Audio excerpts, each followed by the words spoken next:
અમરેલીના આંગણે એક એવા લગ્ન યોજાયા જેની ચર્ચા આખા પંથકમાં થઈ રહી છે. અહીં વરરાજા કોઈ ગાડીમાં નહીં પણ હેલિકોપ્ટરમાં સવાર થઈને પરણવા આવ્યા હતા.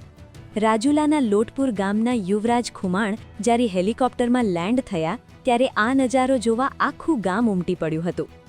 અમરેલીના મોભ પરિવારની દીકરી કૃષ્ણાબા સાથે લગ્ન ગ્રંથિથી જોડાવા માટે વરરાજાએ આ રોયલ અંદાજ અપનાવ્યો હતો. આ લગ્નના વિડીયો અત્યારે સોશિયલ મીડિયા પર જોરદાર વાયરલ થઈ રહ્યા છે.